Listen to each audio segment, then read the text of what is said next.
1 नवंबर साल 2000 को मध्य प्रदेश से अलग होकर छत्तीसगढ़ एक नया राज्य बना। इसके बाद छत्तीसगढ़ में कई बदलाव हुए, चाहे वो राजनीतिक हो या फिर भौगोलिक। साथ ही छत्तीसगढ़ के पर्यटन स्थल से लेकर धार्मिक स्थलों में भी कई बदलाव आए। आज हम बात करेंगे एक ऐसे ही बदलाव की जो छत्तीसगढ़ राज्य बनने के बाद वक्फ बोर्ड में हुए। तो चलिए जानते हैं कि 1 नवंबर साल 2000 के बाद छत्तीसगढ़ राज्य वक्फ बोर्ड में क्या क्या बदलाव हुए। साथ ही हम बात करेंगे वक्फ बोर्ड की वर्तमान स्थिति और उनकी संपत्तियों से लेकर अध्यक्षों के कार्यकाल के बारे में।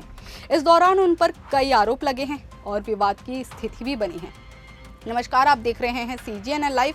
मैं हूं आपके साथ लेखिका सिन्हा। अगर खबर पूरी चाहिए तो वीडियो को पूरा देखना होगा और ऐसी ही जानकारी पाने के लिए चैनल को सब्सक्राइब भी कर दीजिएगा। तो चलिए वीडियो शुरू करते हैं।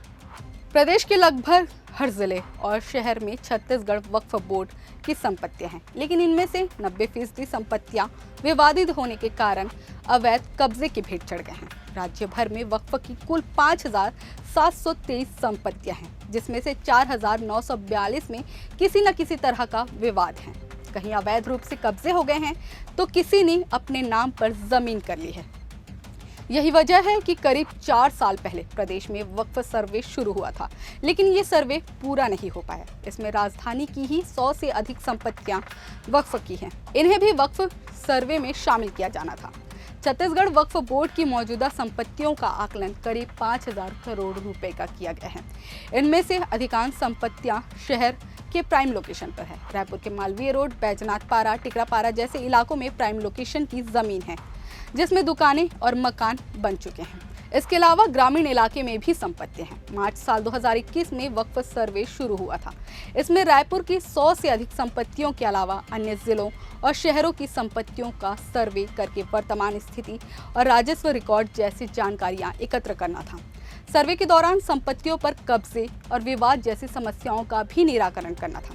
इसके बाद राजपत्र में प्रकाशित करना था। ये सर्वे आज तक पूरा नहीं हो पाया। हालांकि सर्वे का काम फिर से शुरू कर दिया गया है। छत्तीसगढ़ वक्फ बोर्ड के अध्यक्ष डॉक्टर सलीम राज का कहना है कि प्रदेश में वक्फ की कुल 5723 संपत्तियां हैं। इनमें से 4942 में विवाद है। वक्फ सर्वे कराया जा रहा है। इसके लिए राजस्व अन्य विभाग के पर्याप्त अधिकारी कर्मचारियों की टीम लगी हुई है। इसके बाद वक्फ की पूरी संपत्तियों का ऑनलाइन किया जाएगा। इससे जरूरतमंद लोगों को किराए पर संपत्ति मिलेगी। केंद्रीय वक्फ बोर्ड की टीम भी रायपुर आएगी। वक्फ संशोधन बिल के संबंध में छत्तीसगढ़ वक्फ बोर्ड अध्यक्ष डॉक्टर सलीम राज का कहना है कि इस बिल से मुस्लिम समाज की तरक्की होगी। समाज के सभी वर्गों को लाभ मिलेगा। कुछ मामलों में समाज का पिछड़ापन भी दूर होगा। बता दें कि हर 5 साल में मनोनीत कर वक्फ बोर्ड का अध्यक्ष बनाया जाता है, लेकिन छत्तीसगढ़ के इतिहास में पहली बार 14 अक्टूबर को साल 2024 को वक्फ बोर्ड के अध्यक्ष के खिलाफ अविश्वास प्रस्ताव लाया गया।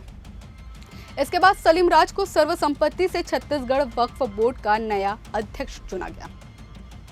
छत्तीसगढ़ वक्फ बोर्ड के अध्यक्ष गुलाम मिन्हाजुद्दीन के खिलाफ कांग्रेस सरकार के समय नियुक्त वक्फ बोर्ड के सदस्य इमरान मेमन, खुज्जी विधानसभा क्षेत्र के विधायक फिरोज खान, फैजल रिजवी और भाजपा सरकार में नियुक्त सदस्य सलीम राज ने वर्तमान राज्य शासन के समक्ष अविश्वास प्रस्ताव पेश किया था। अविश्वास प्रस्ताव के लिए दशरथ लाल साहू, पिछड़ा वर्ग और अल्पसंख्यक विकास विभाग पीठासीन अधिकारी नियुक्त किए गए थे। छत्तीसगढ़ राज्य वक्फ बोर्ड में अविश्वास प्रस्ताव को लेकर विवादों का दौर चलता रहा। पीठासीन अधिकारी दशरथ लाल साहू ने इस प्रस्ताव के संबंध में वक्फ बोर्ड के सभी सदस्यों को 26 सितंबर 2024 को एक नोटिस जारी किया था। इसके तहत अविश्वास प्रस्ताव की कार्रवाई के लिए 14 अक्टूबर की सुबह 10:30 बजे वक्फ बोर्ड कार्यालय में हाजिर होने की जानकारी दी गई थी। वहीं वक्फ बोर्ड के सदस्य रियाज हुसैन ने अविश्वास प्रस्ताव मामले को हाई कोर्ट में चुनौती दी थी। उन्होंने कहा कि अविश्वास प्रस्ताव को लेकर उन्होंने कोई नोटिस नहीं मिला और ना ही किसी ने उन्हें इसकी जानकारी दी, जबकि वक्फ बोर्ड एक्ट के तहत अविश्वास प्रस्ताव की जानकारी 15 दिन पहले ही दी जाती है। उन्होंने अपनी याचिका में अविश्वास प्रस्ताव को वक्फ बोर्ड एक्ट का उल्लंघन बताया। नए अध्यक्ष सलीम राज का कहना है कि कार्यकाल विवादों से घिरा रहा। डॉक्टर सलीम राज महासमुंद के दौरे पर थे। इस दौरान मुस्लिम समुदाय के 2 गुटों में जमकर हंगामा हुआ। स्वागत को लेकर 2 गुट आपस में भिड़ गए। स्वागत समारोह में दोनों गुटों के बीच खूब लाठी डंडे चले। इस घटना में कई लोग घायल हुए। जैसे ही पुलिस को इस बवाल की सूचना मिली, उन्होंने मौके पर पहुंचकर माहौल को शांत कराया। डॉक्टर सलीम राज को अध्यक्ष बनने के बाद सिर काटने की धमकियां मिल रही थी। उन्हें पाकिस्तान के साथ अफगानिस्तान और कश्मीर के नंबरों से धमकी भरा फोन आया था। साथ ही ईमेल पर भी सिर काट देने की बात भी कही गई थी। उन्होंने आज़ाद चौक थाने में इसकी शिकायत की थी, जिसके बाद पुलिस ने उनकी सुरक्षा बढ़ा दी थी। उन्होंने कहा था कि मस्जिदों को राजनीति का अखाड़ा नहीं बनने देंगे। इसके बाद से ही उनको धमकियां मिलने लगी। वहीं केंद्र सरकार द्वारा संसद में वक्फ बोर्ड संशोधन अधिनियम 2025 लागू करने के बाद छत्तीसगढ़ राज्य वक्फ बोर्ड की स्थिति में भी काफी बदलाव आया है। इसके बाद छत्तीसगढ़ वक्फ बोर्ड ने एक ऐतिहासिक पहल करते हुए देश का पहला ऐसा वक्फ बोर्ड बनने का गौरव हासिल किया, जो अपनी संपत्तियों का किराया अब पूरी तरह ऑनलाइन माध्यम से वसूलेगा। इसके तहत प्रदेश के सभी जिलों में मस्जिदों और मदरसों के बैंक खाते खोले गए हैं। वक्फ बोर्ड के अधिकारियों के अनुसार इस कदम का मुख्य उद्देश्य वक्फ संपत्तियों की सटीक निगरानी रखना है। कहाँ कितनी संपत्ति है, उससे कितना किराया मिल रहा है और संपत्तियों के विकास कार्यों में कितना व्यय हो रहा है, इसकी पूरी जानकारी अब डिजिटल रूप से उपलब्ध रहेगी। बता दें कि पूर्व में वक्फ बोर्ड की लगभग 500 करोड़ रुपए की मूल्य संपत्तियों के कब्जे में चली गई थी, जिसमें पूर्व पदाधिकारियों पर मिली भगत के आरोप लगे थे। नई व्यवस्था के तहत अब संपत्तियों की आमदनी और उपयोग पर कड़ी निगरानी रखी जाएगी। इस मामले की शिकायत वक्फ बोर्ड ने राज्य सरकार और जिला प्रशासन से भी की है। वक्फ बोर्ड के नए निर्देशों का पालन करते हुए अधिकांश जिलों में मस्जिदों और मदरसों के पदाधिकारी ऑनलाइन भुगतान प्रक्रिया अपना चुके हैं।